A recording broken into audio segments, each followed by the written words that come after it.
Esperemos que se vayan conectando poco a poco porque estoy leyendo aquí unos chats que están tratando de entrar.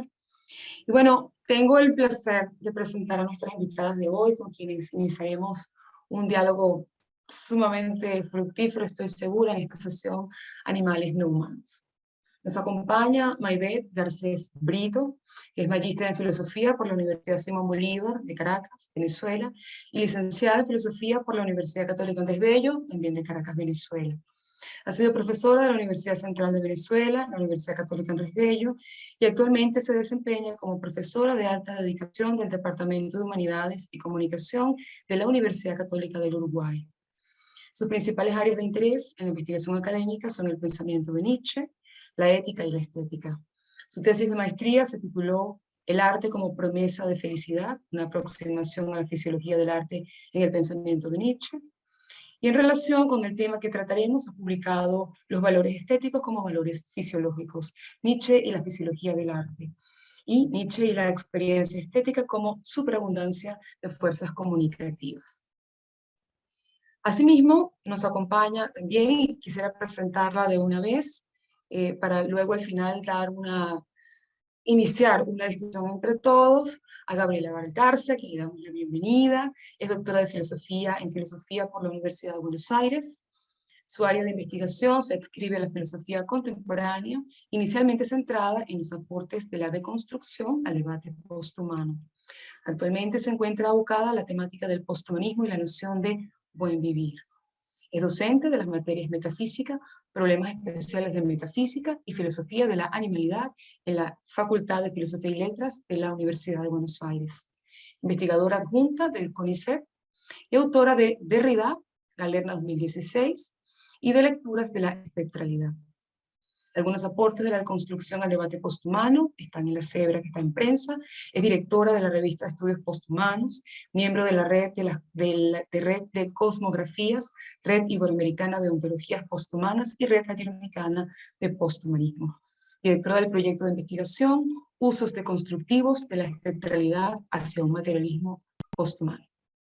Hoy nos acompañan ambas con unas extraordinarias ponencias y bueno, como hemos acordado, comienza Maybeth, luego continúa la profe Gaby y al final entonces hacemos entre todos un diálogo. Bueno, Maybeth, estamos en tus manos, todos cordialmente bienvenidos. Bueno, muchas gracias Lorena. Para mí es un placer que Lorena, que fue mi profesora y ahora amiga, me presente. Gracias también a Humberto y a Víctor. Y bueno, para mí es un honor estar con Gaby, a quien me he topado leyendo estas cosas y ahora tengo el gusto de conocerla. Bueno, también gracias a las personas que se conectaron hoy sábado. Es bastante, ¿no? Conectarse a estas cosas un sábado. Muchas gracias. Y bueno, antes de empezar con la ponencia me gustaría dedicársela en memoria a la profesora Sandra Pinardi, quien fue mi tutora en esta tesis de maestría y quien, bueno, lamentablemente falleció hace unos días, profesora también de la UCAP. Bueno, vaya mi agradecimiento para ella a través de esta ponencia. Bueno, mi ponencia la he titulado Vida animal, vida poética sobre las fronteras entre lo humano y lo animal. En la filosofía nietzscheana, la naturaleza es considerada como un proceso artístico. Esto es, una realidad que origina sus propias configuraciones y las distintas formas de la multiplicidad de los seres. En todo lo orgánico, en todo lo viviente, subyacen e intervienen fuerzas artísticas que tienen distintas formas de manifestarse y cuyo tronco común, que solo podemos representarnos al modo en el que Kant pensaba que se unían sensibilidad y entendimiento, es lo que Nietzsche en algunos textos denomina instinto artístico. En el caso de los vivientes, el centro de este proceso artístico es el cuerpo, que además es entendido en clave animal. Voy a citar un fragmento póstumo de Nietzsche. El arte nos recuerda estados del vigor animal. Es, por un lado, un exceso y una emanación de floreciente corporeidad en el mundo de las imágenes y los deseos. Por otra parte, una excitación de las funciones animales por imágenes y deseos de la vida intensificada. Una elevación del sentimiento de vida, un estimulante del mismo. Fin de la cita. Esta afirmación nos permite incluir a Nietzsche en el debate contemporáneo sobre las relaciones entre lo humano y lo animal, y sus implicaciones para pensar otras formas de experiencia que no estén basadas en la subjetividad. En los últimos años, diversos estudios han abordado el problema de la animalidad en la filosofía nietzscheana, lejos de puntos de vista biologicistas o antropocéntricos, y han puesto de relieve cómo lo humano no es algo radicalmente distinto de la vida animal. De hecho, Nietzsche concibe la naturaleza como una totalidad de fuerzas en donde los organismos se diferencian entre sí por su grado de complejidad y de artisticidad, es decir, por una diferencia de grado, más no esencial. En el Anticristo, Nietzsche dice lo siguiente: al hombre ya no lo derivamos del espíritu, de la divinidad, hemos vuelto a colocarlo entre los animales. Él es para nosotros el animal más fuerte, porque es el más astuto. Una consecuencia de esto es su espiritualidad. Nos defendemos, por otro lado, contra una vanidad que también aquí quisiera volver a dejar oír su voz. Según ella, el hombre habría sido la gran intención oculta de la evolución animal. El hombre no es en modo alguno la corona de la creación. Todo ser está junto a él a idéntico nivel de perfección. Y al aseverar esto, todavía aseveramos demasiado. Considerado de modo relativo, el hombre es el menos logrado de los animales, el más enfermizo, el más peligrosamente desviado de sus instintos, desde luego con todo esto también el más interesante. Fin de la cita. Para Nietzsche, la razón no es una dimensión separada del instintivo ni de las funciones animales, sino un instrumento más complejo que permite simplificar, fijar regularidades e introducir sentidos en el devenir con el fin de promover el movimiento de la vida. Por lo que en esta concepción, la supuesta frontera entre animalidad o naturaleza y humanidad se desdibuja. Cuando se habla de humanidad, dice Nietzsche también, esto está en el Certamen de Homero, se da por sentada la idea de que se trata de aquello que separa y distingue al hombre de la naturaleza. Pero en realidad tal separación no existe. Las propiedades naturales y las llamadas realmente humanas están indisolublemente entrelazadas. El hombre, en sus más altas y nobles fuerzas, es completamente naturaleza y lleva en sí mismo el inquietante doble carácter de la misma. Fin de la cita. Entonces, suprimido el abismo entre lo humano y lo animal, se descarta también la idea de una supremacía, en virtud de una supuesta cualidad no compartida por el segundo. Aunque entre ambos hay una diferencia de grados, no por ello se sigue que el ser humano sea más perfecto o superior por la racionalidad, sino que es más complejo e interesante. Es decir, tal como planteo, nos topamos con una distinción estética. La distinción, nos dice Nietzsche en un fragmento póstumo, entre una existencia inferior y una existencia superior es técnicamente insostenible, porque todo animal, toda planta, cumple con su tarea de la manera más perfecta posible. El vuelo del pesado escarabajo no es en nada menos perfecto que el flotar de la mariposa para las tareas de la mariposa. Afirmamos entonces con Nietzsche que no existe una distinción entre ser humano y animal. Pero, ¿en qué consiste la animalidad?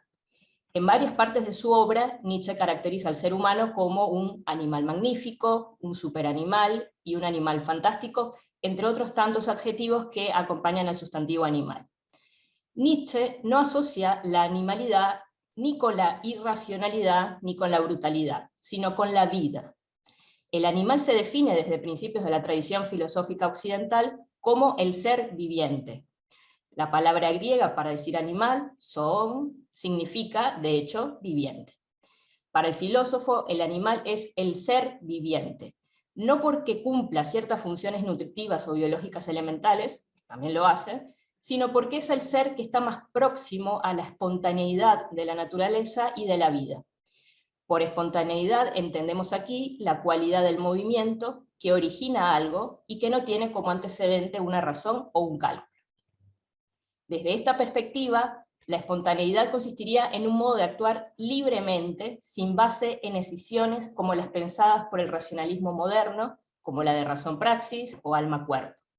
Precisamente cuando dominan las fuerzas reactivas y los estados no artísticos, ocurre lo que Nietzsche llama un profundo debilitamiento de la espontaneidad. El animal humano se domestica y busca suprimir ciertos instintos que son parte constitutiva de su animalidad para dar preeminencia a la espiritualidad, a la esfera racional y de la subjetividad, sobre la que se fundamentó la especificidad y magnificencia del ser humano con respecto al resto de los seres vivientes. En la medida en que la animalidad se vincula con la espontaneidad de la vida, hay otra noción que juega un papel central en nuestro problema, la del sí mismo. La tradición filosófica alemana empleó este término para referirse al lugar de la autoconciencia, por lo que siempre tuvo un carácter de transparencia o de evidencia. Nietzsche, en cambio, se refiere al sí mismo como un sabio desconocido, y lo equipara con el cuerpo, considerado históricamente como la fuente de las pasiones, instintos y todas aquellas pulsiones que intentan domesticarse y que fueron relegadas a un plano de inferioridad con respecto a la razón por la imposibilidad de dominarlas por entero, a pesar de poder fijar regularidades sobre ellas. Pero mientras el cuerpo fue, desde siempre, visto como lo opuesto a la razón, Nietzsche sostiene que el cuerpo, que ello, piensa. Es decir, que el pensar es el resultado de esa pluralidad que es el cuerpo, y no de una dimensión superior y distinta a él llamada razón, como por ejemplo concibió la modernidad. Es muy provocador que Nietzsche afirme que el cuerpo piensa, ya que desde cierta tradición platónica, este ha sido visto como un obstáculo para lograr la claridad del espíritu, o en el caso de la modernidad, para la reunión del yo consigo mismo y la consecución de la autoconciencia. Sin embargo, al plantear esto, Nietzsche no quiere invertir simplemente los términos y asignarle al cuerpo las funciones soberanas que otrora tenía la razón, sino antes bien borrar la dicotomía misma. Por otra parte, al sostener que el cuerpo piensa, Nietzsche inaugura una nueva concepción del pensar que no se fundamenta en las categorías tradicionales de la certeza de sí, claridad y distinción, autoconciencia o apercepción. La gran razón del cuerpo incluye los momentos de disgregación, desarticulación, oscuridad y transitoriedad. Por eso la figura constante del ocaso en los escritos del filósofo. El sí mismo es una dimensión anterior a la constitución de la subjetividad, del yo, y es el centro de donde brotan sentimientos y pensamientos. De acuerdo con esto, podríamos decir que el cuerpo, el sí mismo, el ello y la animalidad son sinónimos para el filósofo. Pero aún falta por esclarecer en qué consiste esta última. En un fragmento de 1882, Nietzsche habla de hacer de los restos de nuestra animalidad la joya más valiosa. Según Mónica Cragnolini, que seguramente Gabriela conoce, voy a citarla, la expresión restos de animalidad no remite a una liberación de la bestia salvaje, una vez deconstruida la subjetividad moderna, sino a un enfrentamiento en restancia de la misma. La expresión restancia remite a Derrida y alude a un movimiento del pensar por el cual se torna imposible todo cierre dialéctico o totalizador. Los restos de animalidad, en este sentido, hacen referencia a esa excedencia de la vida que destruye sus propias formas en una constante transgresión de los límites que se autoimpone. Fin de la cita. En efecto, cuando Nietzsche habla de restos de animalidad, no alude a algo que queda tras desmontar la subjetividad o algo que se esconda tras la racionalidad. Plantear eso significaría pensar la relación entre lo humano y lo animal en los términos clásicos de oposición, como por ejemplo interioridad o exterioridad. Aunque el ser humano fue definido como el animal racional, su animalidad fue expulsada de su especificidad y por tanto de su esencia. Excluida, sin embargo, la animalidad siempre estuvo latente en el ser humano, quien precisamente por esa latencia, por ese peligro afuera, se puso en resguardo, tratando de suprimirla, obviarla o domesticarla. Para Nietzsche, empero, la animalidad no provoca ya horror. Una ingeniosa, infeliz arrogancia en favor del animal en el hombre es, en épocas tales, la forma de espiritualidad triunfante. Eso es un fragmento póstumo. Lo animal, entonces, no es algo externo al ser humano, sino algo que lo atraviesa y constituye. El concepto derridiano de restancia, que Cragnolini relaciona con el concepto, y que seguramente con Gaby podemos tener un diálogo súper interesante en relación con esto, que relaciona con el concepto nietzscheano de animalidad y del que se vale Derrida para postular que es imposible una apropiación definitiva o última de los textos, porque algo en ellos se resiste, tiene que ver con el carácter abierto de los mismos y, en el caso de Nietzsche, no solo de los textos, sino de toda la realidad. Según Nietzsche, el devenir carece de un fundamento y por consiguiente de un propósito, sentido o meta. El fin del movimiento de la vida es promover el movimiento mismo, no la consecución de un estado final o de un producto. De la misma manera, el ser humano tampoco tiene una esencia o fin que realizar. Su naturaleza reside en su carácter abierto, que resiste, en los mejores casos y en las épocas más elevadas, cualquier imposición que busque fijar alguna esencia inmóvil y eterna en él. La animalidad es esa restancia que resiste el anquilosamiento de la multiplicidad de fuerzas e instintos presentes en el ser humano.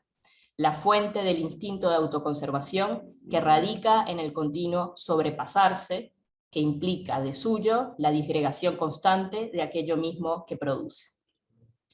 De acuerdo con esto, pareciera que la animalidad, pensada por el filósofo, guarda más relación con los momentos de desestructuración o disgregación que con los de estructuración o constitución.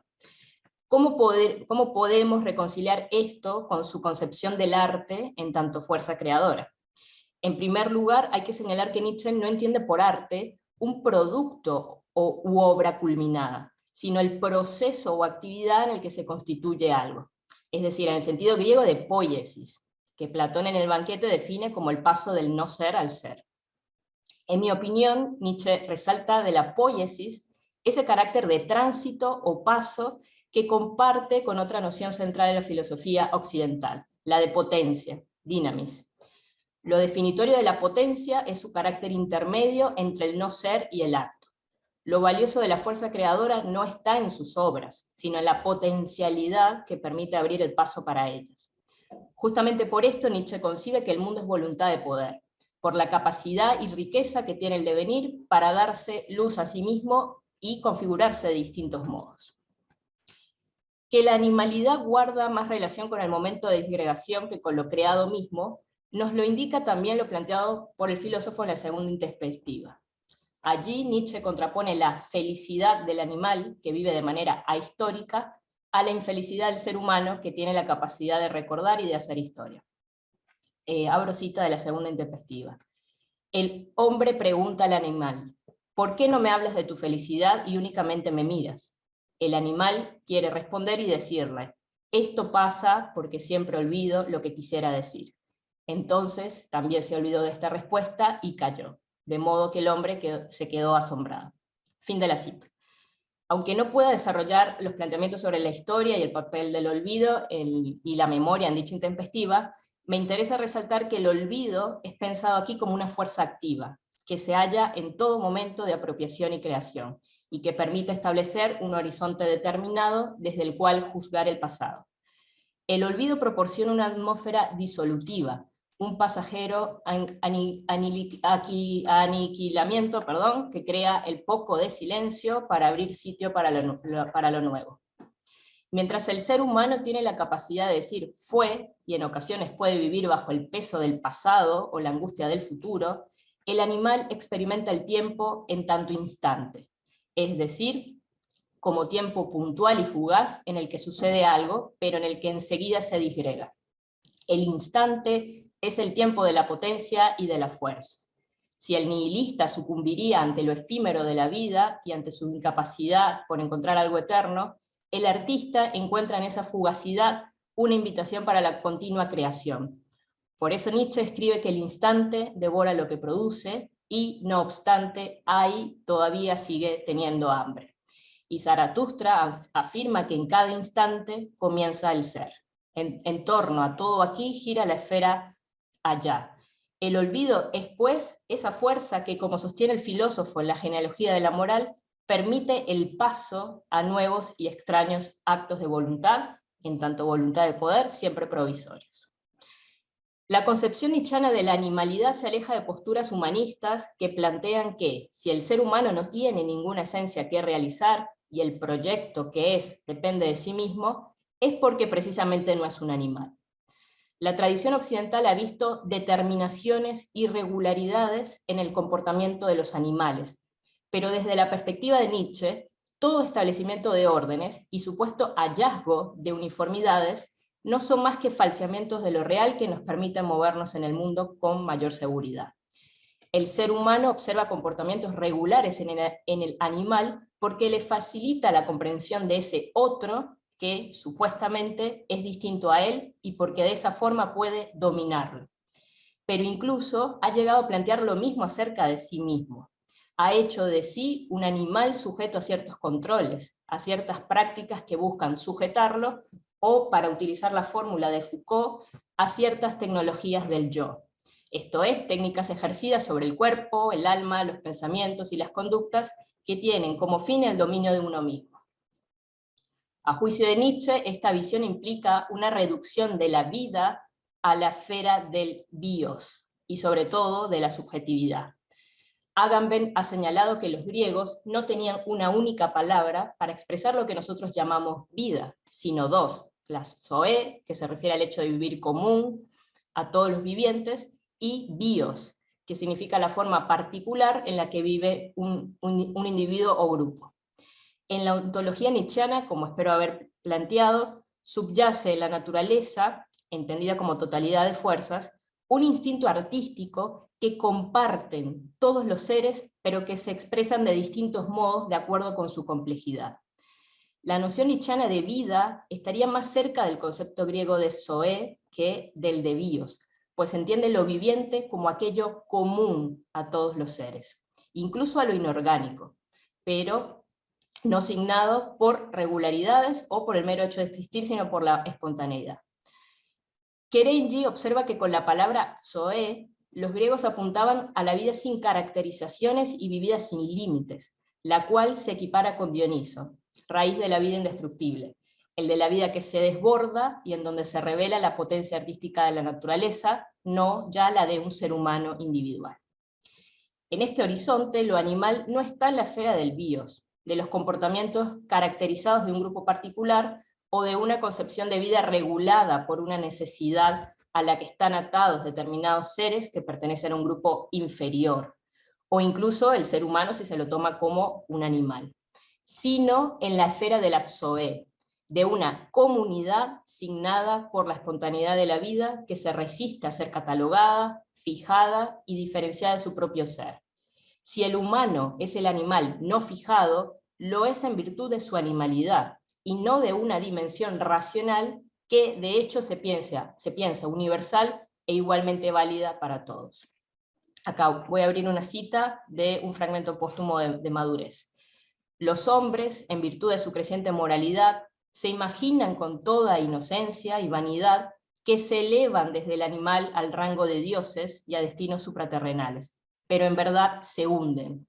Es decir, al cultivar todas las virtudes gracias a las cuales prospera un rebaño, y al reprimir aquellas otras opuestas que dan origen a una nueva especie dominadora, superior y más fuerte, solo desarrollan en el hombre, precisamente, el animal gregario, y con ello quizás fijan al animal hombre, pues hasta ahora el hombre era el animal no fijado. Fin de la cita. Al apartarse de su animalidad, el ser humano, en vez de elevarse, se hunde.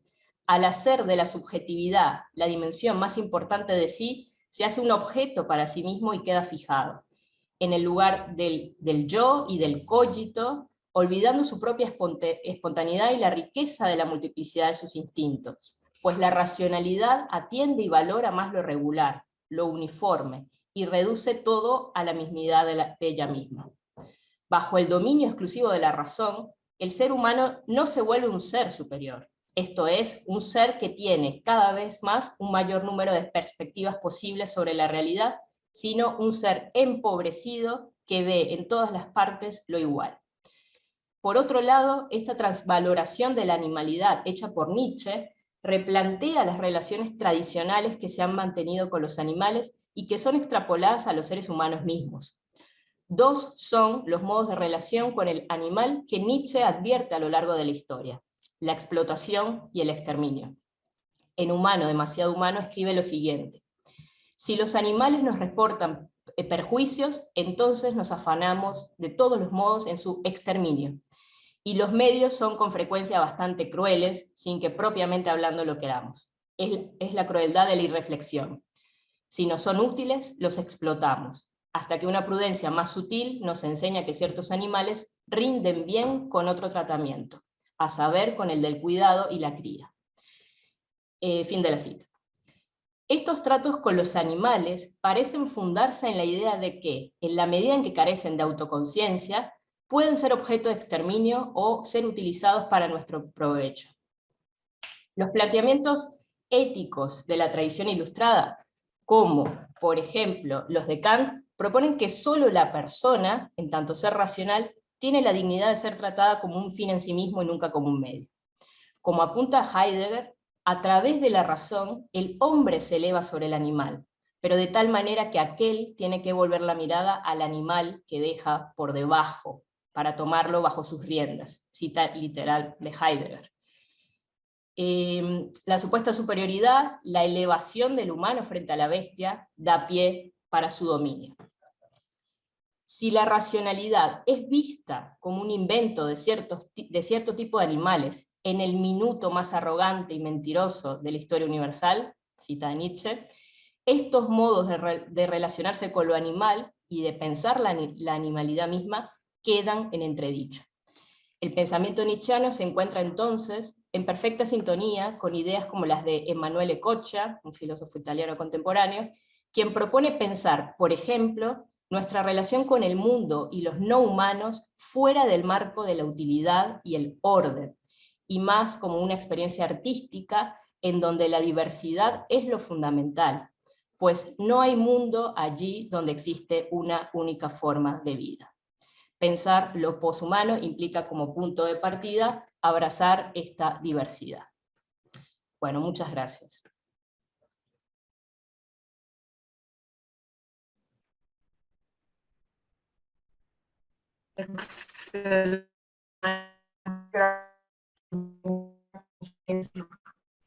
Ya dejaremos entonces para el final una discusión y un diálogo, si estamos todos de acuerdo.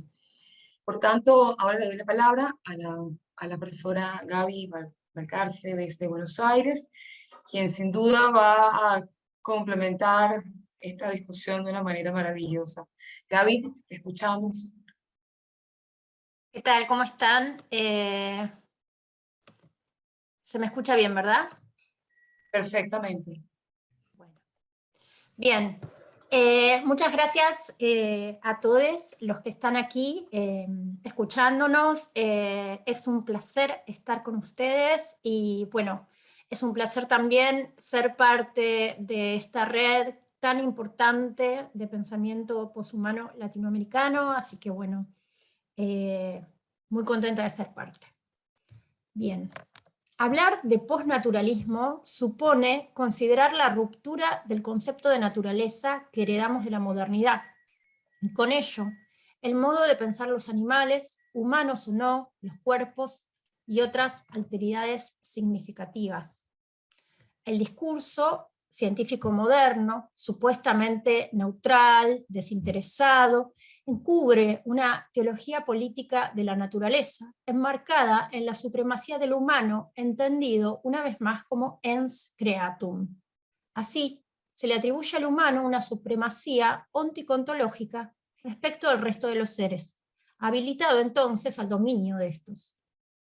Tal supremacía, también llamada como la tesis del excepcionalismo humano, se sostiene por la dicotomía naturaleza-cultura. Cabe destacar el importante rol de los estudios críticos animales, a través de los cuales se ha cuestionado la estructuración binarista del pensamiento que hemos heredado, aquel que continúa intentando dar una justificación a los sistemas de opresión, explotación e incluso eliminación sin asesinato de los vivientes no humanos, o del confinamiento de los mismos a situaciones de inhabitabilidad. A su vez, estos estudios han favorecido la posibilidad de pensar de otra manera las corporalidades, humanas o no, y las jerarquizaciones que se establecen entre los diferentes cuerpos. Como señala Anaí Gabriela González, y cito, el giro animal indica irrupción de la pregunta por los animales en el pensamiento contemporáneo, allí donde la problemática sobre la relación animal-humano no solo funciona como instancia para establecer una crítica anti-antropocéntrica que asuma los efectos del especismo sobre los demás animales, sino también como un lugar estratégico para confrontar los procesos históricos de subordinación de quienes no nos ajustamos a las normas hegemónicas de lo humano.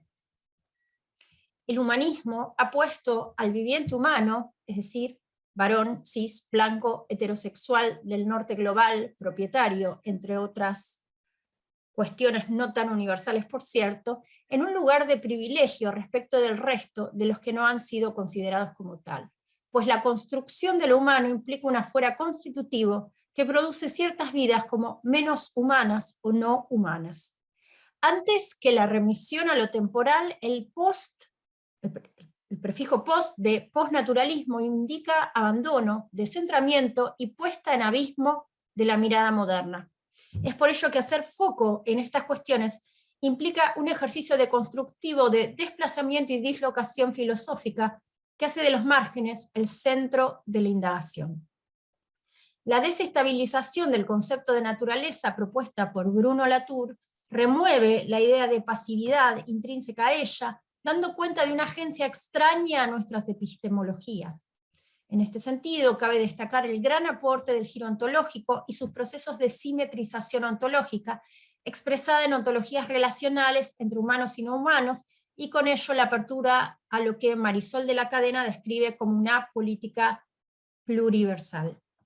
El esfuerzo de pensar más allá del humano ha permitido movilizar la etnografía para pensar ontológicamente y considerar entonces la posibilidad de abordar el discurso del mundo natural, siempre cambiante, histórica y políticamente, y por ello mismo de cuestionar los discursos que consideran a lo no humano, entre ellos al mundo natural, como recurso a disposición de algunos hombres.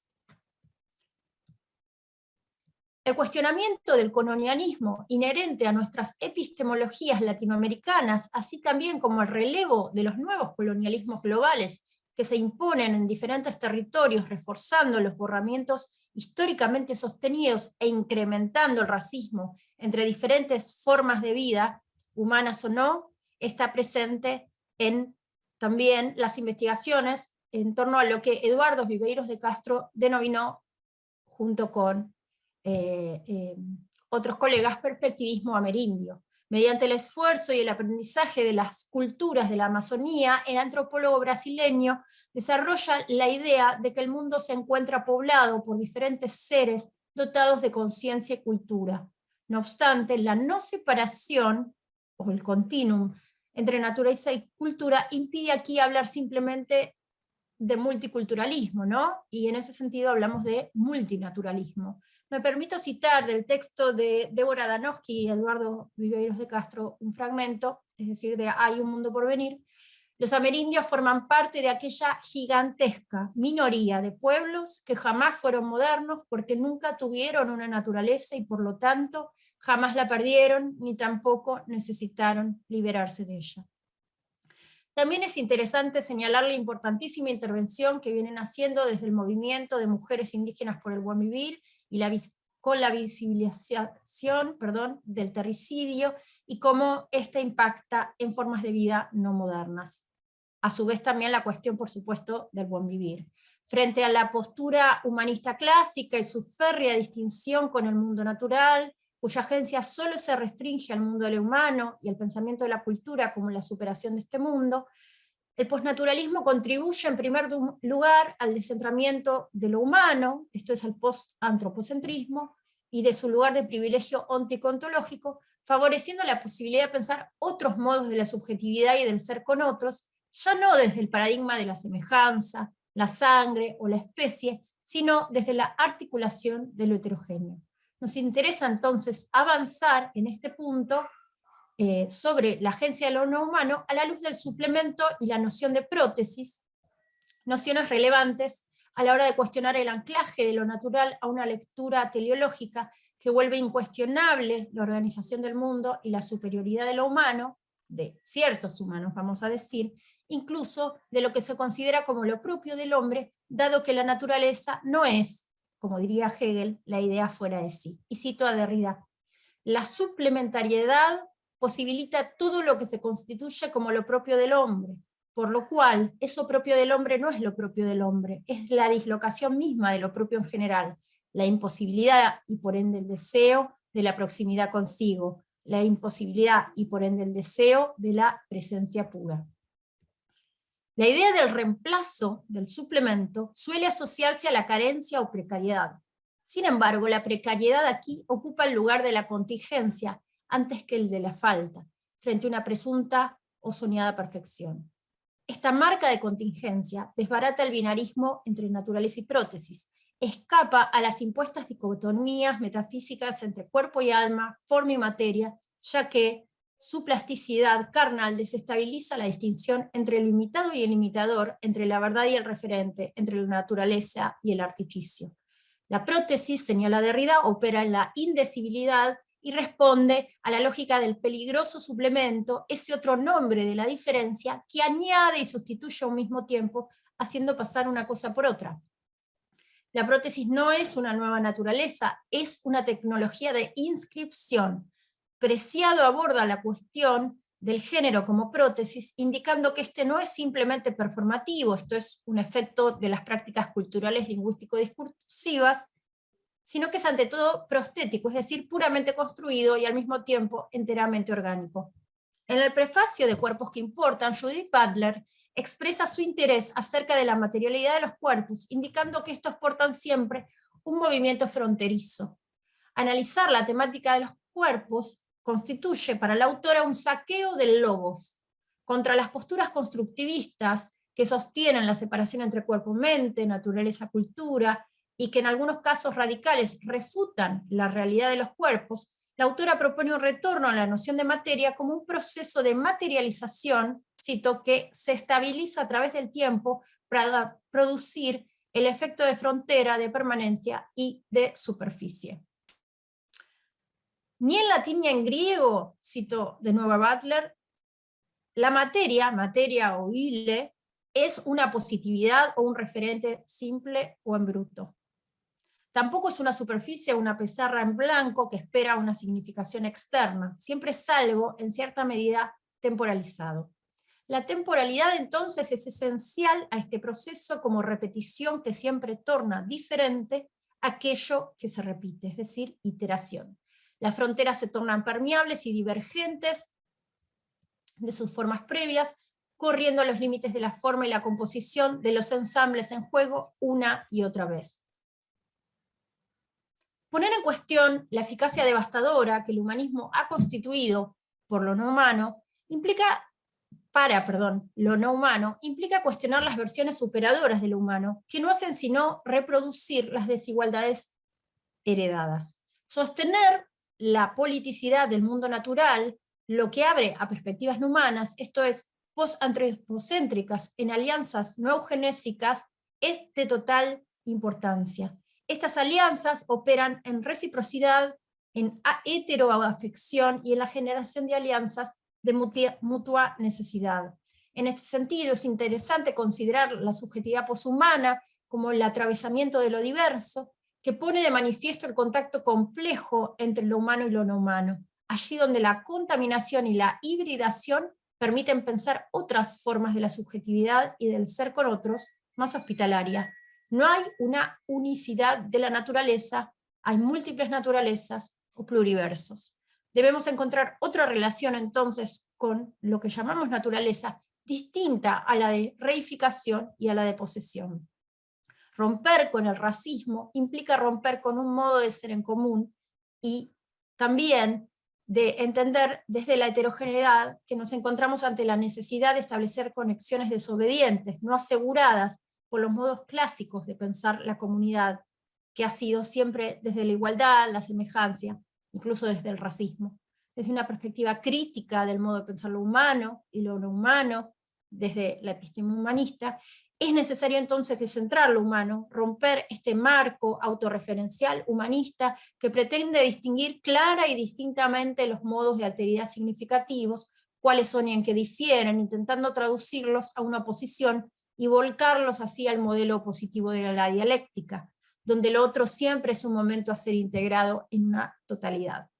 Como señala Butler, ni la vida ni lo humano son conceptos puros, la distribución diferencial de los significados, los marcos de inteligibilidad que se establecen, se presentan como discursos fundados para obliterar la normatividad inherente a ellos, allí donde las taxonomías se refuerzan en la perspectiva de la autonomía del sujeto soberano. ¿Cómo recibir al otro como otro? ¿Cómo pensar un ser con otros hospitalario, incluso cosmopolítico? ¿Es acaso posible la construcción de un mundo en común cuya conflictividad inherente señale su misma contingencia? ¿Cómo establecer lazos de reciprocidad que no respondan a una lógica de la semejanza que los avale? El naturalismo más radical de la selección natural ha contribuido a romper con ciertas lecturas fijistas de la naturaleza, pero sigue pensando en términos de comunidades de especies, sigue pensando en términos de especie. Tampoco la politización que puede leerse allí avanza hacia una crítica al colonialismo humanista. Otra de las cuestiones que se sostienen es la idea de la negación de la agencia y al pensamiento del humano. Cuestionar entonces los naturalismos más arraigados de nuestras reflexiones contemporáneas nos invita a cuestionar el carácter único, pasivo y ahistórico del mundo natural, caracterizaciones todas ellas que se corresponden con el aseguramiento de la ciencia moderna, permitiendo considerar entonces la historicidad y la politicidad de la naturaleza que da lugar a pluralidades de mundos y actantes multiespecies. Por supuesto, esto implica también repensar e incluso deconstruir el modo en que la agencia misma había sido considerada, y el desafío de pensar desde un prisma diferente, ya no individual ni atribuido a un solo tipo de vivientes, porque es en la búsqueda de un resurgimiento, diría Natsing, que solo saldrá del compostaje y por tanto de encuentros neogenésicos en tiempos de catástrofes y perturbación, esto es un ser con otros radicalmente hospitalario. Los ensamblajes de especies orgánicas y actores bióticos, para Donna Haraway, hacen historia.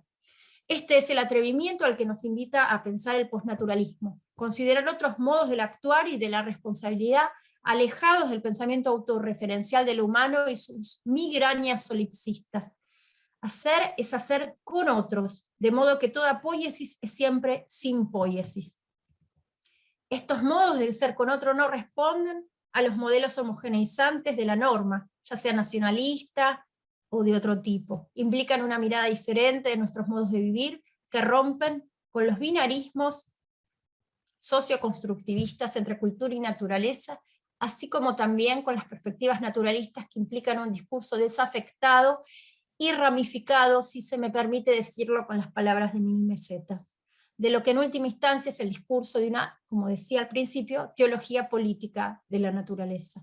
Estos modos desestabilizan lo que se presentaba como definitivo y como incuestionable.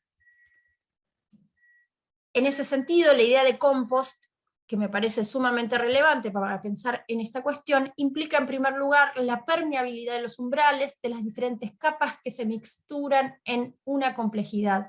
El compost está compuesto por materiales diferentes orgánicos que entran en descomposición a través de la interacción con otros vivientes, larvas, lombrices, etc. En segundo lugar, se produce el contacto entre lo vivo y lo muerto, entre la descomposición que lleva a otra composición y que hace de los desechos y de los vestigios algo nuevo, tierra abonada, sana, oxigenada, que permitirá el crecimiento de plantas más fuertes. Como señala Felipe Susskind, más que utilizar una imagen biológica como metáfora para describir una relación social, lo que está en juego aquí es una forma de concebir relaciones en las que la idea de lo social o lo biológico como dominios ontológicamente separados simplemente no tiene sentido. Las comunidades del compost, dice Haraway, son prácticas vinculantes, que hacen de sus ruinas y de sus duelos un lugar en común y buscan generar parentescos desobedientes de la norma humana, social o natural. Lo que une no es la sangre, ni la raza, ni la especie, sino la cooperación, la codependencia, por lo que, y cito, los simbiontes humanos y animales mantienen la continuidad de los relevos de la vida mortal heredando y al mismo tiempo inventando prácticas de recuperación, supervivencia y florecimiento. Estas prácticas suponen una hospitalidad radical de la visitación, diría Derrida, y también de la invitación de unos a otros. Y cito de nuevo Staying with the Trouble: hay almas que nunca se desprenden del seno del universo, esas almas no ven en la muerte un enemigo, desean pudrirse y transformarse en unos. En este sentido, por último, me gustaría destacar la noción de cosmopolítica, presente en varios pensamientos, ¿no? Isabel Stengers, Bruno Latour, Viveiros de Castro, Haraway, etc., la cual congrega la idea de coexistencia de lo humano con lo no humano, entendido como campo de negociaciones no aseguradas, en las que la conformación de un mundo en común, así como la idea de una hospitalidad incondicionada, se ve como un recibir lo otro, en tanto otro. El mundo en común que podamos construir y que nunca se encuentra dado. El aporte en este punto, entonces, de la cosmopolítica es radical e involucra la pregunta por el cosmos, por la naturaleza y por las barreras que han protegido, aparentemente, al mundo natural de cualquier alteración, historicidad o politicidad. La cosmopolítica no solo indaga el mundo de la cultura y de la técnica o del artificio, sino también del mundo natural y de lo que entendemos por natural. Muchas gracias. Muchas gracias, Gaby. Muchísimas gracias a las dos. Excelentes ponencias. Y bueno, quisiéramos entonces comenzar nuestro diálogo. Y bueno, profesor Belbiesa, le doy la palabra para no comenzar yo. Y luego continuamos. Muchísimas gracias. Bueno, felicitaciones a las dos, estuvieron extraordinarias sus ponencias. Y bueno, le recordamos a los amigos también de la audiencia que pueden preguntar, pueden comentar, tienen el panel de preguntas y respuestas, tienen el chat, no sean tímidos, estamos todos abiertos al diálogo. Escuchando sus excelentes ponencias, hay algo que me venía siempre. Maibet, pues, reflexionando en este diálogo con Nietzsche y pues la idea del animal sin diferencia con lo humano y después la ausencia de jerarquía o el problema de la jerarquía y la idea que desarrolló Gaby al final sobre todo de un mundo común interesante. Pero me pregunto lo siguiente, a ver, es una pregunta porque la verdad es que no tiene ni siquiera por detrás una reflexión específica, sino quisiera saber lo que ustedes pueden decir. Evitar la jerarquía y evitar esta dicotomía humano-animal y pensar en la idea de seres vivientes, humano-no humano, como fue planteado, ¿en dónde pondría la idea de que en nuestra propia animalidad, el carácter animal de lo humano, está también la depredación? Es decir, no podríamos olvidar eso. ¿Qué implica? Es decir, ¿cómo lidiamos? Porque efectivamente, esta cosificación de lo animal, está no solamente en la clasificación, sino, como lo plantea Gaby, pues, casi la esclavización del animal y su uso de explotación, efectivamente, puede ser parte de esta animalidad en nosotros, que es nuestra potencia depredadora como seres humanos, igual que la potencia depredadora que tienen los animales entre sí. Entonces, a la luz de sus reflexiones, bueno, ¿cómo lidiar con esto con respecto al modo en cómo ustedes han desarrollado sus ideas? Bueno, puedo responder desde Nietzsche, ¿no? Yo creo que esto iniciado por Nietzsche da pie a pensar otros modos, ¿no? Y en realidad Nietzsche no hace una ética animal, de hecho no hace una ética, ¿no? Entonces, creo que desde una perspectiva nietzscheana, la depredación y el dominio es parte de la naturaleza humana y no humana, pero lo que debemos reflexionar es, con Nietzsche, cuando esta naturaleza depredadora se vuelve perjudicial para nosotros mismos, ¿no? Es decir, hoy sabemos que determinado tipo de, no sé, ganadería intensiva, por ejemplo, bueno, puede ser un caldo de cultivo para enfermedades zoonóticas, o sea, lo estamos viviendo, ¿no? Hay muchas personas ecologistas señalando esto, es decir, che, no va a ser la última pandemia, nuestro modo de vincularnos con los animales puede ser perjudicial para nosotros mismos, ¿no? Entonces, yo te diría, desde Nietzsche, capaz que Gaby puede complementar con otros pensadores, que sí, Nietzsche diría, por supuesto, está en nuestra naturaleza, pero la preocupación nietzscheana es siempre hasta qué punto es perjudicial para nosotros. O sea, cuando algo resulta perjudicial, y no desde una idea totalmente antropocéntrica, ¿no?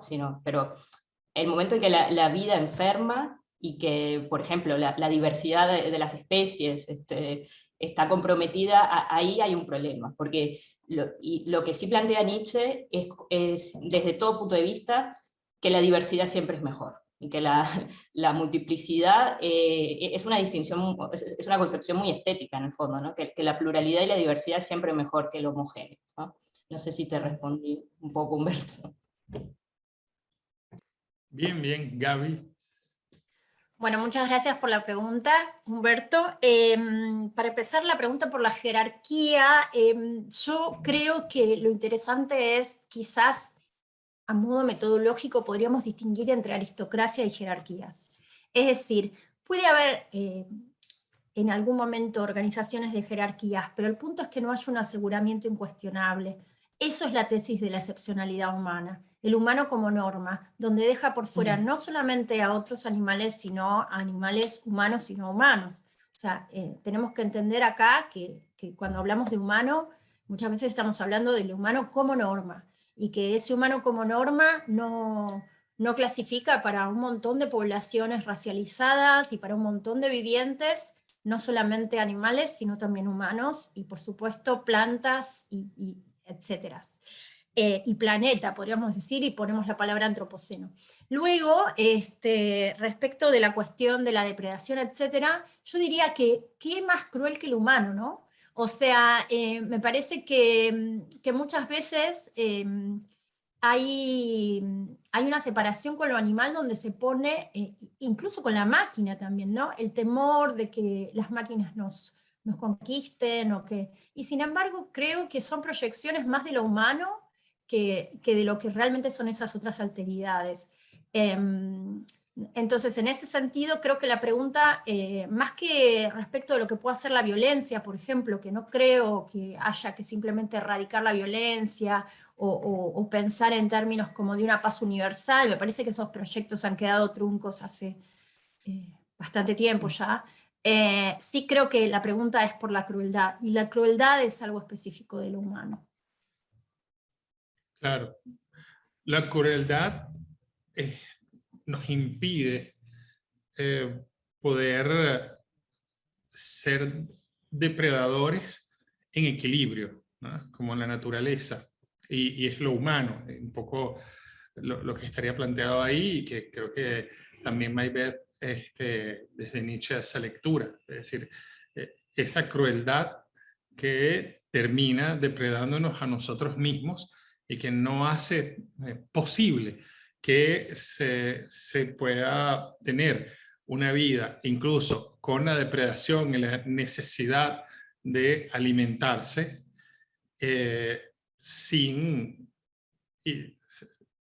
conservar, sin lograr conservar. O sea, conservar es una cosa que está tan en la naturaleza y que quizás es lo que lo humano ha ido apartando casi por completo. Bien, bueno, Lorena, no sé si quieres. Sí, Luego sí, leemos los comentarios que ya han llegado. sí. Maybeth, tú hablabas, bueno, yo voy a tratar de nutrir mis propias reflexiones e investigaciones teniéndolas a ustedes acá, es todo, aprovechando esta oportunidad tan maravillosa. Maybeth, tú hablabas a propósito de Nietzsche de la vida, ¿no? Y hacías referencia a estas maneras griegas de nombrar la vida, ¿no? Bios y zoe. Y tú decías que para Nietzsche probablemente ese horizonte vital esté más próximo del zoe que de bios, ¿no? Ahora bien, mencionabas, y ahí mi pregunta, esa relación dicotómica que hemos heredado de los años 90, especialmente con Agamben, y la relación que así plantea entre bios y zoe, ¿sí? Yo particularmente en mis lecturas griegas no he visto nunca he sentido una relación de dicotomía entre esos dos términos. Tú señalabas a Kerenji muy oportunamente también cuando vincula Zoe con Dioniso y la vida de Dioniso, exuberante de Dioniso, esa vida que no se detiene, eso que en este momento está permitiendo que nazcan todas las cosas que nacen, todos los seres que nacen, que no se detiene a diferencia de Bios, que tiene más que ver con el modo de vivir y nuestra vida con inicio y fin. La Zoe es no vida, ¿sí? No vida, eso es Zoe, ¿no? Ahora bien, ¿cómo lo ves tú? En los clásicos, incluso en Aristóteles, que ya es mucho decir en este contexto, se puede hablar del bios de una planta, ¿sí? Incluso cuando veo que se trata de politizar mucho en la lectura de esa dicotomía, me asusta un poco. Y recién he encontrado unos colegas, por cierto, de la Universidad de Buenos Aires, quienes dicen algo que comparto. Esa relación de dicotomía que plantea Agamben es una decisión, ya es una decisión de interpretación, ¿no? Sumamente valiosa, por supuesto. Ahora, en vista de que yo en lo personal no veo esa lectura dicotómica. Me gusta más la imagen clásica de ver Zoe y que ella también toma como el hilo de un collar que permite que las perlas del collar, cada una de ellas, bios, exista. Sí, hay una relación realmente muy profunda entre estas dos maneras de ver la vida. ¿Cómo lo ves tú? Y cómo lo ves tú, claro, desde la discusión que has planteado desde Nietzsche. Bien, sí, esa relación dicotómica la tomo planteada de Agamben, ¿no? Ahora, yo estoy de acuerdo, no tengo el manejo que tienes tú de los textos clásicos, pero sí comparto que se puede hablar de bios, no solamente en los animales, sino incluso en las plantas. Y de hecho, se puede pensar, sí, de formas de vida. Este pensador italiano que yo cité, Coccia, de hecho está planteando, plantea que ahora hemos pasado a ser zoocéntricos, es decir, que hemos dado privilegio a lo animal, pero también hay una parte que creo que Gaby lo comentaba mucho, no es solo los animales, es todas las plantas, Exacto, la claro. forma, y acá creo que lo puedo vincular un poco con Nietzsche, lo importante es esa forma de vida, conservarla porque es diversa, porque no es una única manera, es decir, los humanos tenemos una manera de vivir, pero las plantas, los animales no humanos también, ¿no? O sea, yo estoy de acuerdo y de hecho creo que sí se puede hablar de formas de vida, no solamente, en el sentido de bios, ¿no? Claro. No solo con los animales humanos, sino incluso con toda la naturaleza, ¿no? No sé si te respondí, Sí, pero... por supuesto, y estoy de acuerdo. Y Gaby, quería hacerte un comentario, una pregunta también, aprovechando para mis propias investigaciones. Tú hablas, y me parece fabuloso, del pluriverso, ¿no? Y que hay muchas naturalezas.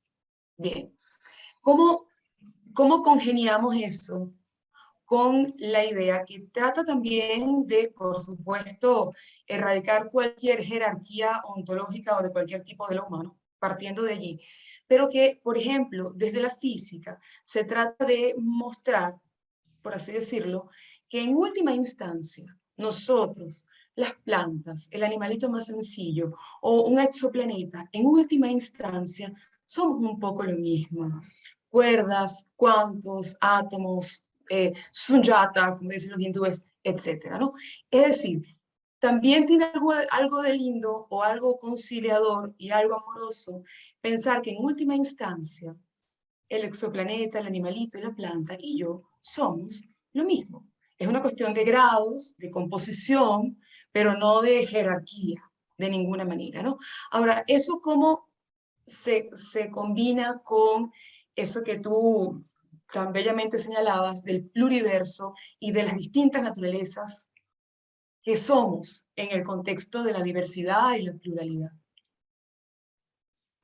Gracias por tu pregunta, Lorena. Yo lo que creo es que parte del postnaturalismo es la invitación a una ampliación epistemológica en la cual podamos también sumar otras perspectivas, no solamente lo que fue la ciencia moderna, ¿no? que ha servido, digamos, para algunas cosas y para otras. Y en ese sentido, me parece que, digamos, si bien se puede plantear una igualdad ontológica, creo que eso es un poco a lo que apunta sobre todo el multinaturalismo, es decir, la perspectiva, digamos, o por ejemplo Braidotti cuando habla de un igualitarismo soy centrado, para retomar, y ahí estaba notando, hay un filósofo argentino que se llama Fabián Ludueña Romandini, que tiene varios textos que se llaman La comunidad de los espectros, pero el primero de ellos justamente retoma la discusión que establece Derrida con Agamben a propósito de la distinción entre bios y zoé, porque bueno, Derrida propone digamos, la idea de una zoopolítica y no una biopolítica, porque bueno, obviamente que es un brete para Agamben distinguir esas nociones y empieza a usar unas palabras y unas explicaciones bastante confusas. Y luego esto es retomado por Fabián Ludueña Remandini en el primer volumen de La comunidad de los espectros. Me parece, digamos, que una cosa es plantear una igualdad ontológica y otra cosa es luego poder configurar un mundo en común, un mundo que por otro lado me parece muy importante señalar el sello de contingencia de toda constitución o conformación de mundo y de sentido, ¿no? Que es algo que justamente, bueno, Nietzsche nos ha enseñado, ¿no? La cuestión del sentido de la tierra, podríamos decir. Y en ese sentido lo que creo es que la conflictividad es inherente porque justamente nos encontramos con formas de vida que son diferentes a las nuestras y donde no, si el otro es otro, no es fácil comunicarse ni ponerse de acuerdo. O sea, muchas veces estos pensamientos de la alteridad, desde Levinas sobre todo, pero digamos también con Derrida, se leen como si fueran pensamientos fáciles y del orden de que esa alteridad va a ser una cosa súper sencilla, y en realidad es muy conflictiva, ¿no? Justamente es una tarea muy conflictiva, pero que, digamos, las diferencias no tienen que volcarse inmediatamente en una superioridad por parte de unos respecto de otros, ¿no? Eso me parece que es muy importante, porque me parece que justamente esas diferencias lo que han creado es esta subyugación de ciertos modos de vida por sobre otros, y además diciéndonos que, bueno, que esas son las mejores formas de vida, las más avanzadas, etcétera, etcétera, ¿no? Y mientras tanto, bueno, nos vemos viviendo en un mundo que ya es un planeta, una tierra dañada, ¿no? Y tenemos, sin embargo, personas muy interesantes y a la vez muy graciosas. Quizás el centro de operaciones sea Silicon Valley, ¿no? Tratando de pensar cómo irnos a vivir a Marte, y por supuesto quiénes irían, ¿no? Esa es otra gran pregunta, pero bueno. Nada, da para largo, me encantaría que sigamos haciéndolo también, conversando cuando quieran. Por supuesto. Víctor, que tienes la mano levantada. Sí, así lo sé. Antes que nada, muchas gracias por ambas ponencias, las dos muy estimulantes y claras. Yo quiero hacer un comentario y después pedirle a Gaby un comentario para que comenten, ¿no? Y una pregunta para Gaby, porque hay varias de los conceptos que has introducido, Gaby, son nuevos para mí y me han hecho pensar algunas preguntas, ¿no? Pero lo primero, lo que más me impacta es esta coincidencia, obviamente, en ambas ponencias, que tiene que ver con el cambio de visión de mundo que implican, ¿no? O sea, el cambio de prioridades en nuestra visión de mundo. Cuando Maybeth está hablando, por ejemplo, lo que dice Kocha, ¿no? Kocha nos dice que cambia el eje, digamos, de la percepción del mundo, ¿no? De la utilidad y el orden, la productividad, la dominación, etcétera, a una cuestión más poética, yo diría más que cambiamos esta noción de control y productividad por una que tiene que ver más con el placer, con el disfrute, con la vida, ¿no? Con la ampliación de lo vital, digamos, ¿no? O sea, que nos encontramos con lo vital.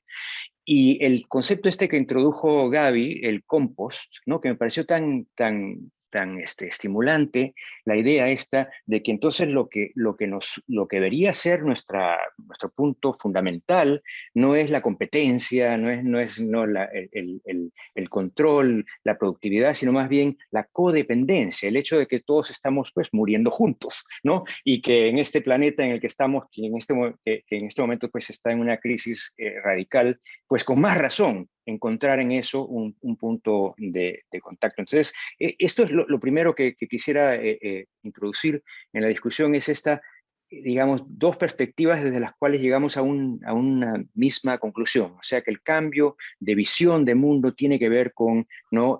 un desplazamiento de este énfasis que la razón, por supuesto, y la voluntad humana ha impuesto sobre el mundo, y más bien una apertura a lo vital, una apertura a lo poético, una apertura a ver nuestra posición en función de esos valores, ¿no? Eso es lo primero. Y lo otro tiene que ver con esta noción de la prótesis. Y lo introduzco desde esta perspectiva, porque yo he estado leyendo hace poco a Bernard Stiegler, y Bernard Stiegler, por supuesto, uno de sus principales tesis es que el ser humano es exosomático, llama él. O sea que tenemos nosotros esta capacidad, ¿cierto?, de crear prótesis para compensar la precariedad existencial del ser humano, ¿no? Y ya el mito de Prometeo nos hace ver que el fuego de los dioses nos es dado a nosotros. ¿Por qué? Porque Prometeo se olvidó de darnos todas las facultades y poderes que necesitamos para sobrevivir, y entonces nos dan el fuego de los dioses, pero el fuego de los dioses pues es un regalo con trampa, ¿no? Digamos, con una especie de maldición interna, ¿no es cierto? Porque como es el resultado de una transgresión, esto nos va a dar un bien, pero al mismo tiempo nos va a producir pues un problema letal en muchos casos, ¿no es cierto? O sea, este abuso de la tecnología, de esta capacidad de prótesis. Pero tú introdujiste eso hablando de Derrida, ¿no es cierto? Y una frase que me quedó: la suplementariedad disloca de lo propio, que es exactamente lo opuesto de lo que está explicando Bernard Stiegler, ¿no? O sea, que lo propio del ser humano es justamente esta complementariedad que hace que esté a la altura del resto de la naturaleza para poder sobrevivir.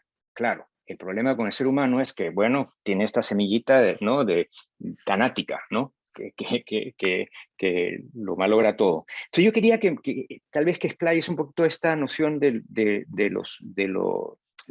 la prótesis y de lo suplementario a partir de Derrida, y cómo lo ves en función de esta otra visión que presenta Bernard Stiegler, ¿no?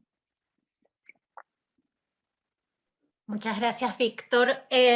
Bueno, a ver, con respecto a la cuestión del suplemento y de la prótesis, bueno, en realidad Derrida la trabaja sobre todo al inicio, sobre todo de la gramatología, y en algunos otros textos de 1967, que publica en 1967, para trabajar la relación entre habla y escritura, y justamente para dar cuenta desde una perspectiva no idealista de la constitución del sentido, ¿no? Romper con este deseo del significado trascendental, no histórico, no situado, y justamente decir, no, lo que hay siempre es inscripción sensible, ¿no? Un poco también creo que en eso es que se apoya Paul Preciado, ¿no? Para hablar, digamos, de esta idea de prótesis y de inscripción también, que mencionaba antes. Creo que justamente la noción de prótesis y la noción de suplemento son nociones que permiten instalar un antifundacionismo, ¿no? Respecto de la perspectiva tanto de lo humano como de lo que pueda ser un pensamiento incuestionable o fundado en el sentido tradicional del término, es decir, casi teológico, ¿no? Revelado, y que tenemos que entonces tomarlo como eje o como punto de partida para nuestras epistemologías, para nuestra ética, etcétera, etcétera. En ese sentido, también me parece que la noción de suplemento y la noción de prótesis no solamente dislocan, sino que también nos muestran la hibridación inicial de toda existencia, ¿no? Que es algo que está presente también en el manifiesto Cyborg del 85, bueno, 83, 85 de Donna Haraway, y que luego, digamos, también va a aparecer con la idea de comunidades multiespecies, y que quizás tenga que ver incluso con esta idea de Morton. Morton, por ejemplo, dice, bueno, necesitamos bacterias para hacer la digestión, ¿no? O sea, desde esa pequeña cosa ya deberíamos estar pensando en que somos seres hibridados, ¿no? Y que la hibridación es nuestra ontología.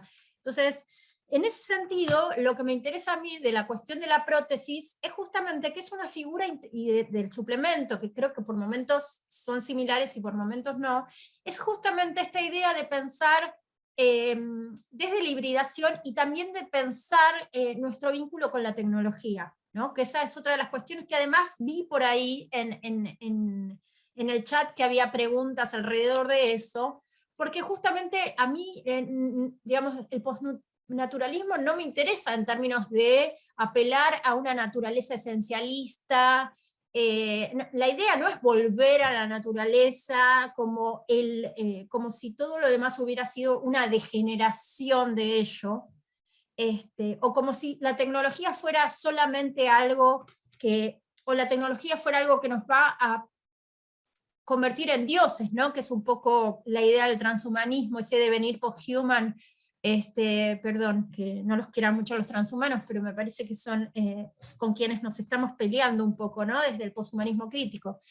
Entonces, en ese sentido, lo que creo es que justamente la noción de prótesis, la noción de suplemento, permite entender, por un lado, la cuestión de la hibridación, por otro lado, la idea del artificio como el comienzo, o sea, no hay algo así como un inicio, esta confusión entre el comienzo y el principium, ¿no? O sea, no hay un fundamento último, no hay un comienzo, sino que, bueno, Nietzsche ya lo decía, ¿no?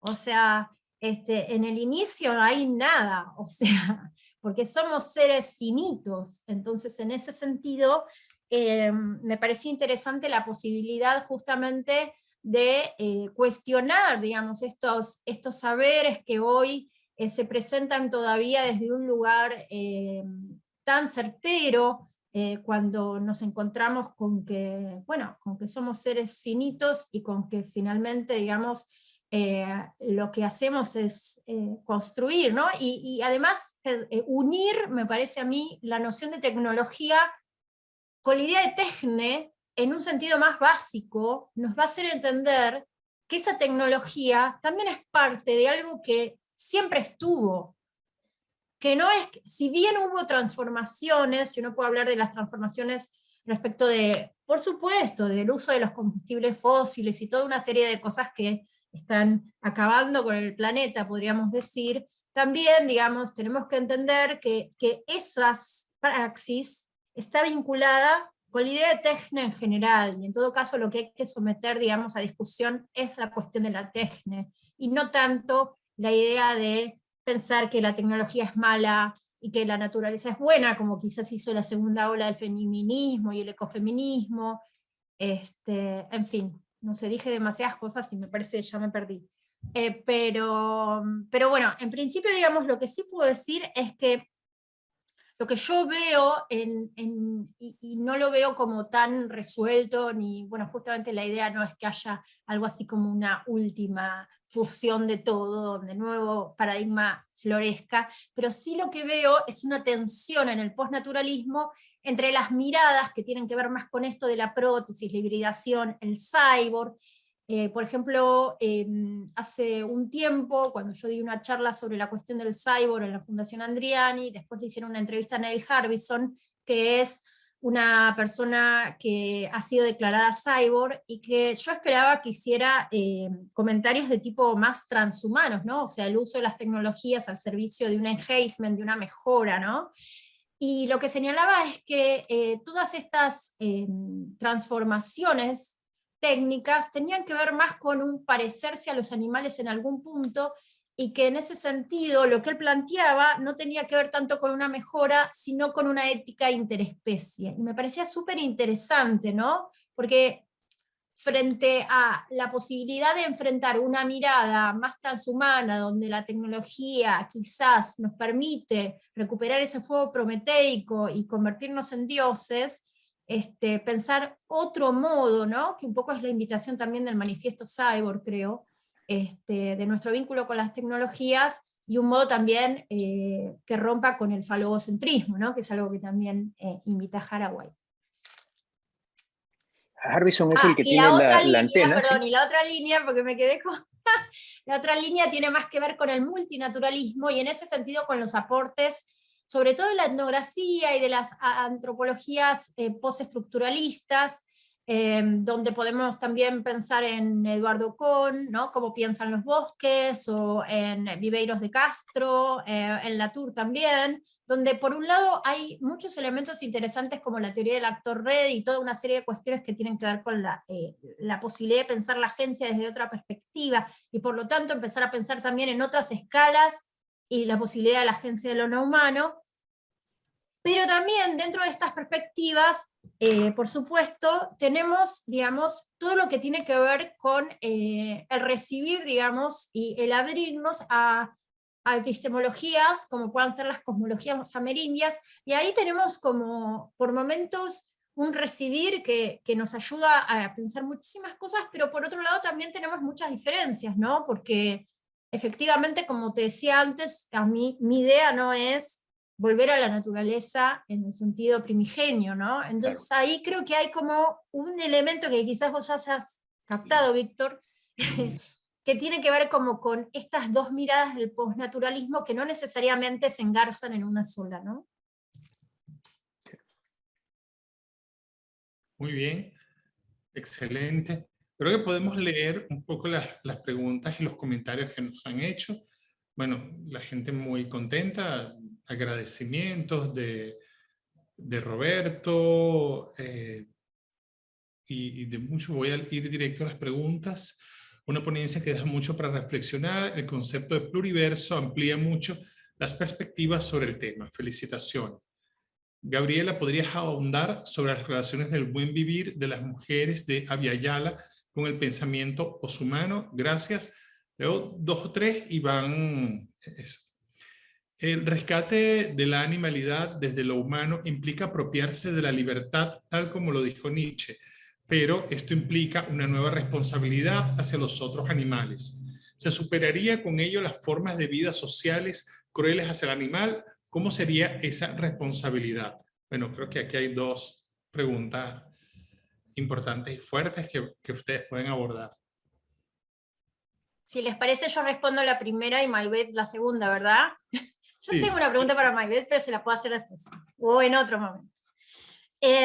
Bien, bueno, el movimiento de mujeres por el buen vivir es un movimiento súper interesante, y que realmente está marcando agenda con muchas consignas hoy, no solo en lo que concierne, digamos, a la mirada sobre el terricidio, y en ese sentido un modo de denuncia que vincula no solamente la cuestión de lo que tenga que ver con la destrucción de la tierra, sí, con los distintos nombres que podamos darle, ¿no? Sexta extinción masiva de especies, capitaloceno, antropoceno, etcétera, sino también con lo que tiene que ver, con lo que de colonial también tiene que ver esto, ¿no? Y en ese sentido el relevo que hay del colonialismo no extinto de ninguna manera en nuestros territorios, y por otro lado también, algo que a mí me parece súper interesante, y por eso también, bueno, de hecho tengo un paper sobre eso, la idea de buen vivir es una noción que si bien, digamos, se puede encontrar en seguir con el problema de Haraway, vivir y morir bien, etcétera, ¿no? Esta idea pertenece a las cosmologías amerindias, también la retoma Viveiros de Castro en un momento, dice que quizás el buen vivir tenga más que ver con un deporte de alto riesgo que con una vida confortable, ¿no? Y en eso es muy nietzscheano. Porque justamente el buen vivir tiene que ver con esta posibilidad de pensar, como decía antes, en cierta igualdad ontológica, en un ser con otros donde los otros no son inferiores a nivel ontológico, donde también hay que tener presente muchos elementos que quizás nosotros no, digamos, perdón, voy a apagar mi celular justo, no sé, alguien decidió llamarme. Entonces me parecía interesante, digamos, traer la idea de buen vivir, porque creo que la idea de buen vivir de algún modo nos está invitando a repensar nuestras formas de vivir y confrontando con la idea de una vida confortable, ¿no? O sea, la idea donde lo importante es el aire acondicionado y bueno, todo lo que tiene que ver con las cualidades de la forma de vida moderna y cómo comparamos nuestras vidas y si efectivamente esas vidas no responden más al último hombre nietzscheano que a un ultrahombre, podríamos decir, ¿no? Entonces, en ese sentido, el buen vivir tiene muchos elementos que nos pueden hacer pensar mucho, así como también elementos que tienen que ver propios con las formas de vida de estas naciones o pueblos indígenas, y que, por ejemplo, tienen una manera de pensar la espiritualidad y la ancestralidad completamente diferente, ¿no? Hay quizás, a mí me interesa mucho también el libro de Bruno Latour, ¿no? Del 91, Nunca fuimos modernos. Creo que ahí hay algo bastante interesante para traer y para pensar que justamente estas son espiritualidades no modernas, ¿no? Son estos lugares, digamos, que han quedado por fuera de la ciencia moderna, por fuera de la epistemología, y que por lo tanto han sido desdeñados, no han sido tomados en serio, y creo que justamente por eso la ampliación epistemológica es una gran invitación hoy en día, y estamos en un momento donde no solamente la mirada tiene que ser interdisciplinaria, sino que tiene que ser desde el sur y desde esta ampliación. Bueno, para responder la pregunta sobre Nietzsche, ¿no? Y yo insisto en que en Nietzsche no encuentro una ética animal, es decir, Nietzsche no plantea cómo debe ser nuestro vínculo con ellos. Ahora bien, y esto lo conecto con algo que dijo Gaby hace un rato, el pensamiento nietzscheano lo que sí nos permite es establecer o tratar de pensar otro modo en el que nos vinculamos, en este caso con los animales no humanos, que no pase por la reducción de lo heterogéneo a lo mismo. Y cuando Gaby decía que el pensamiento, que Derrida o Levinas, que el pensamiento de la alteridad es sumamente complicado, porque de hecho Derrida, cuando está tratando el tema de los animales no humanos, tampoco busca hacer como una ética en el sentido de cuáles deben ser los derechos de los animales no humanos, porque de hecho insertarlos en el marco legal es tratar de reducir unas formas de vida que quizás no se ajustan al marco legal, porque creemos que es lo propio, ¿no? Es muy complicado, es decir, no hay para mí, ¿no? Capaz que lo podemos encontrar después, pero yo creo que la invitación nietzscheana, y rescato las imágenes de Zaratustra, ¿no? Acompañado de animales, no es tanto decir, bueno, no se debe comer animales o no se debe hacer esto, sino más bien abrirse a lo distinto y no buscar reducirlo, es decir, no ver lo humano en lo animal. Entonces, sí creo, por otra parte, que hay ciertas formas en nuestro modo de vincularnos con los animales no humanos, que sí es perjudicial en términos estéticos, es decir, de la reducción de lo diverso, de lo diverso y de la pérdida de especies, por ejemplo, ¿no? Esto que también comentaba Gaby del buen vivir y de cómo queremos el aire acondicionado, incluso pienso en el lugar que no le damos a la maleza, por ejemplo, ¿no? Es decir, que las malezas tengan lugar, que aparezcan. Buscamos uniformizar y hacer, ciudades de cemento que en términos estéticos son hostiles a la propia vida, ¿no? Entonces creo que, si bien Nietzsche no establece una ética animal, sí lo que permite es pensar otro modo de vincularnos con ellos, sí, y que no pase por la pérdida y la reducción de lo diverso. Muy bien. Mafe tenía la mano levantada. Bienvenida, Mafe. Gracias. Quería hacerle una pregunta general, no particular a las dos. ¿Han explorado el tema del lenguaje en cuanto a los espacios de resonancia interespecie? Es decir, ¿cómo es la aproximación que cada una de ustedes tiene hacia ese encuentro? De hecho, tu pregunta se vincula con una de Joana, que también apuntaba hacia la comunicación, ¿no? Y acá, capaz que Lorena nos puede ayudar más, pero acá la distinción que sí está en Aristóteles entre foné y logos, ¿no? Es decir, desde el pensamiento aristotélico a los animales y también a otras formas de vida, como por ejemplo las plantas, se les ha negado el logos, ¿no? Es decir, la palabra, el lenguaje. La invitación, en el caso puntual, ¿no? de Nietzsche, es pensar otro tipo de comunicación. Y es que, de hecho, para Nietzsche la naturaleza se comunica. Es decir, no se comunica, por ejemplo, en un lenguaje racional, a través del logos, a través de conceptos, pero sí se comunica. Entonces, yo creo que sí hay muchos elementos en el pensamiento nietzscheano y que seguramente se puede explorar más adelante para pensar en otro tipo de lenguaje y de comunicación que no pase por el logos. Y eso sí, como decía Gaby, esto es asumir el conflicto, la contingencia, porque no nos vamos a poner de acuerdo quizás, pero la invitación nietzscheana es esto, al conflicto, al ocaso y a abrazar el devenir, por más duro que sea.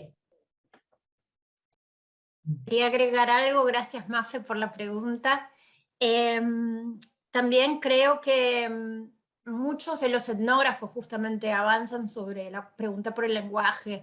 En particular, a mí me parece que una elaboración bastante interesante está en cómo piensan los bosques de Eduardo Kohn, que es un antropólogo canadiense, donde, bueno, cuestionable o no, retoma, digamos, la triple división del signo en Peirce, icono, índice y símbolo, para invertirla, ¿no? Y decir que justamente lo interesante sería pensar en términos de índice, y entonces muestra cómo en el quichua, por ejemplo, hay mucho de lo que nosotros llamamos onomatopeyas, ¿viste? Cuando estás diciendo, estaba ahí, sas, ¿no? ¿Y qué es ese sas? ¿No? Entonces como que hay algo de la comunicación interespecie que tiene que ver con los sonidos que pueden indicar que se viene una tormenta o que va a haber el movimiento de cierto grupo de animales, etcétera, ¿no? Entonces digo, me parece que justamente es, entre otras cosas, creo que es muy interesante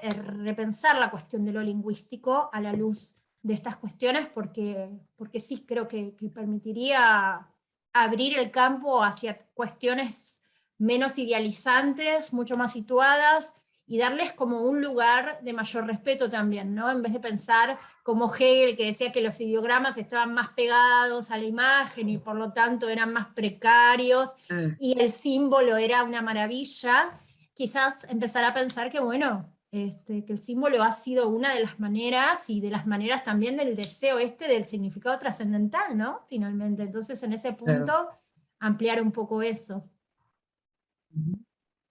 Víctor, creo que tenía la mano levantada. Víctor.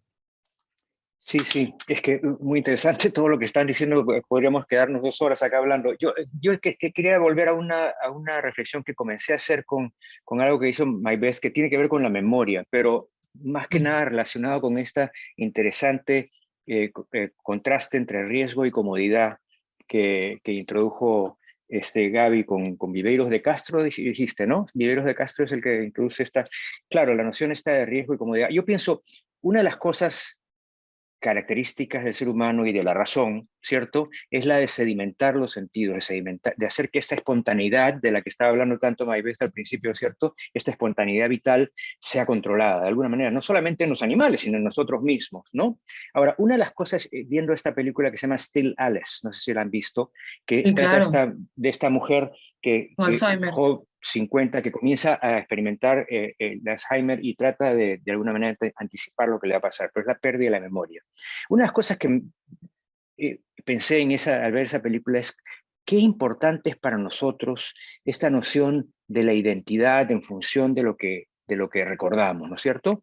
Y nos pasa, creo que a todos, que a veces comenzamos a hablar y de repente nos olvidamos el nombre de algo. Bueno, nos está pasando cada vez más porque tiene que ver también con la cuestión digital, pienso yo.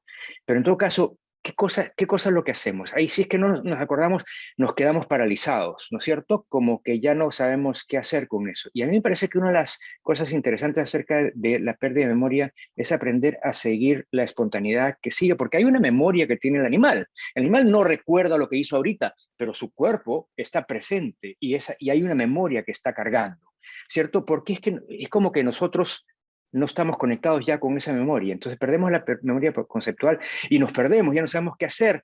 Es como que queremos nuestra comodidad y no estamos dispuestos al riesgo, ¿no? Al riesgo de no tener el concepto, de tener que responder a la espontaneidad. No sé, esta es una reflexión que me parece a mí que también va por el lado de cambiar nuestra concepción de los valores que tenemos en nuestra vida, ¿no es cierto? Cómo eso en realidad tiene consecuencias bien importantes, si es que comenzamos a dejar la memoria conceptual y más bien darle la bienvenida a otro tipo de memoria, no sé, es una reflexión trunca, pero por ahí quería ver qué cosa piensan ustedes. Bueno, yo pienso dos cosas. Por un lado, digamos, pienso en este intento de ampliación epistemológica en ver qué tienen para decir las tradiciones orales.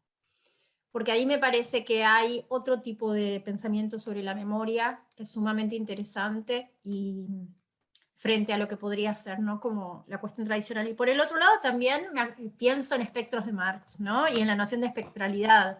Y en ese sentido, en pensar a la memoria como algo más creativo y situado a la luz de, diría Walter Benjamin, del peligro del presente, ¿no? O sea, esta posibilidad de pensar que la memoria también tiene una eficacia y en ese sentido que tenemos que recordamos aquello que necesitamos recordar desde el lugar en el que nos evoca, ¿no? Entonces, empezar a pensar un poco también en ese sentido, en el sentido de la espectralidad, en el sentido no tanto de la fuente histórica o de simplemente la mera repetición, ¿no? Un ranque cualquiera, podríamos decir, sino justamente la posibilidad de pensar la memoria de una manera mucho más productiva y política, por supuesto, ¿no?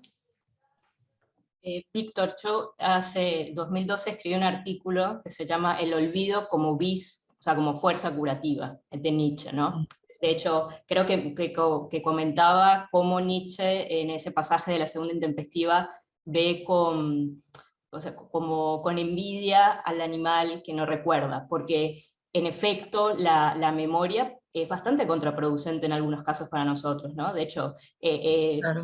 Nietzsche dice, cierto tipo de memoria puede conducirnos a lo que él llama la mala conciencia y al resentimiento y a ser incapaces de superar las cosas. Entonces, en realidad, olvidar en este sentido es bastante necesario desde el punto de vista vital que está planteando Nietzsche, ¿no?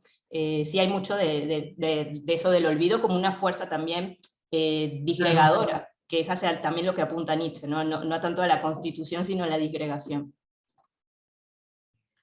Así y a la es. trama, perdón, y a la trama discontinua un poco, ¿no? Como esta idea también de una trama discontinua, que me parece tan importante para pensar ya no tanto en la linealidad de la memoria. Perdón, metí ahí un bocadito.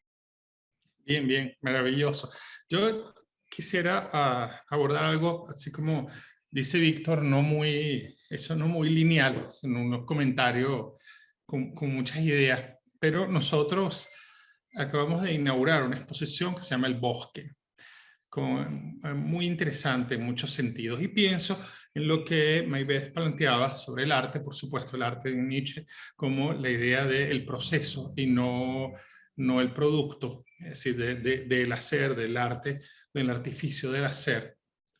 Y pienso justamente en el viviente humano en el bosque, el cazador, por ejemplo, y el cazador que en su estética es necesario para el bosque, porque además asume las prácticas y las tácticas de los mismos animales y de las plantas para poder ser ahí.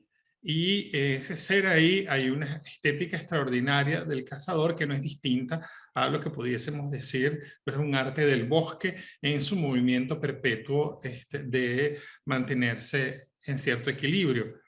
Y quizás, bueno, es lo que hemos olvidado también.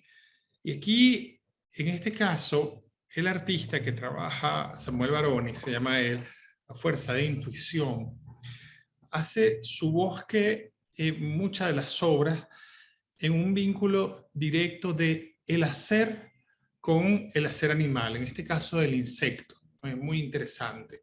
Hay obras que están hechas por él y por las polillas. Y Maravilloso. lo hecho por él y por las polillas es él siguiendo el arte del proceso de las polillas en función de revelarlo y que el bosque, ese que él está formando, bueno, adquiera una forma de belleza donde él se reconoce en las polillas y permite que las polillas se reconozcan en lo hecho por él. Y quizás en esta forma del arte, en esta forma de entender el arte, hay una oportunidad para salir de esto que nos angustia con tanta fuerza y que además está atentando contra nuestra propia destrucción hoy en día en la incomprensión de lo que son otras formas de vida. No sé, Maybeth y Gabriela, por supuesto, si quiere decir algo, pero me vino esto a la cabeza porque pensé en la exposición y en la reflexión que ustedes han hecho. Sí, yo creo que en el caso en particular, ¿no?, de lo que yo trabajé, hay una invitación, que también la comentaba Gaby, en el caso nietzscheano, a reconectar con la tierra, pero no en un sentido de, no sé, del buen salvaje rusoniano, ni mucho menos, sino a estar abiertos, ¿sí?, a la contingencia y conectar también con estas prácticas que no tienen un cálculo detrás, ¿no?, que es básicamente la actividad artística en algunos sentidos, ¿no? De eso se trata el arte. Es decir, si pensamos el arte, que también lo podemos pensar, en términos de utilidad, de productividad, bueno, quizás no sea tan valioso, pero sí, estoy de acuerdo con eso que planteas. No sé, Gaby, ¿qué quiere agregar? Bueno, justo no es mi métier la cuestión de la estética, ¿no? Pero estoy realmente de acuerdo con lo que señala Maybeth, así que, bueno, me quedo ahí nomás. Bien, hay un último comentario acá, pero creo que ya lo abordaron, sobre la comunicación, pensando en la vida y sus ramificaciones. Es posible un enfoque comunicacional sobre lo no humano. Ahora se habla de otros tipos de inteligencia, animal y vegetal, y quisiera hacer posible sus reflexiones desde lo comunicacional. Ustedes tocaron algo de esto, pero no sé si hay algo extra que quieran decir al respecto. No, bueno, creo que lo abordamos antes, pero sí hay, y de hecho Agamben trabaja mucho esto de pensar, y esto que decía Gaby del índice y de cómo, por ejemplo, las onomatopeyas o incluso los pronombres, ¿no? Los pronombres son interesantes porque no tienen como un significado y sin embargo, por ejemplo, solo hay yo en la medida en que hay un tú, y el yo puede ser todos y es nadie al mismo tiempo. Entonces se trata, si le interesa esto a Joana, se lo puedo pasar, de pensar una comunicación que no, exacto, que no pase por el significado, y esto significa esto, y no puede significar otra cosa, sino de estar más abiertos a la contingencia que somos en el fondo. Y yo otra cosa que podría agregar quizás es que me parece que a veces desde la perspectiva más naturalista lo que hay siempre es una proyección de los modos hegemónicos de lo humano hacia los animales, fundamentalmente para hablar de protocapacidades, y por momentos se soslaya la posibilidad de que sean los animales quienes tengan ciertas capacidades que nosotros no podemos, o solo tenemos proto, como digamos, ¿no? creo que ese es el punto también, ¿no? Romper con ese marco de referencia inicial que solo deja, digamos, en un lugar deficiente a lo que no es humano. Por otro lado, digamos, justamente si uno se pone a pensar en la tecnología ha venido en parte a hacernos parecer también, ¿no? O sea, las aves pueden volar, nosotros no, pero hicimos los aviones. Entonces digo, habría que hacer un ida y vuelta con respecto a estas cuestiones, y en el sentido de la comunicación, por ejemplo, las personas que se dedican sobre todo a lo que son los estudios críticos de animales tienen muchos estudios con lo que tiene que ver con la comunicación entre las palomas. Las aves tienen un nivel de comunicación y localización impresionante, o bueno, los distintos sonidos, o sea, cuando, qué sé yo, sin ir muy lejos, ¿no? Pero pienso en las gatas con las que convivo, mis compañías, todos esos distintos sonidos, ¿no? Que hay para cada cosa. Pero realmente creo que sí, que tiene que ver sobre todo con esta disposición a poder ampliar, abrir y estar dispuestos a aprender o a reaprender, ¿no? Estas cosas que quizás aprendimos desde un lugar muy sesgado e insistimos mucho tiempo. Muy bien. Bueno, ya estamos en el tiempo que nos hemos propuesto. Yo no sé si Víctor y Lorena o Mafe quieren hacer algún comentario final. Bueno, sí, primero darles las gracias una vez más por esta discusión tan maravillosa que hemos tenido hoy. He puesto muchísima atención a todo lo que han dicho. Pensaba con relación a la comunicación,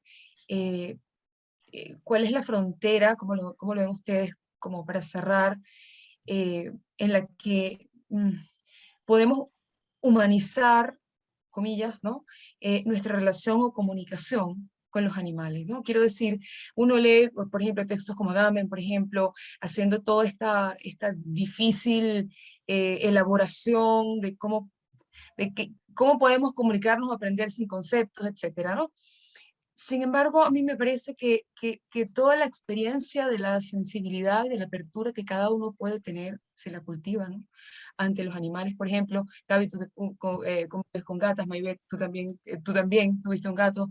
Los que somos más dog person, Perrunos. pues, más perrunos, hemos tenido otras relaciones y hemos aprendido a escuchar, y hemos aprendido cuáles son sus sonidos, sus movimientos, hemos hecho un esfuerzo por entender, y ellos también. Y nosotros logramos una comunicación, y eso no es falso, ¿no? A veces me pregunto, ¿estaré yo humanizando? ¿Estaré yo proyectando? ¿Estaré yo desde mi conciencia?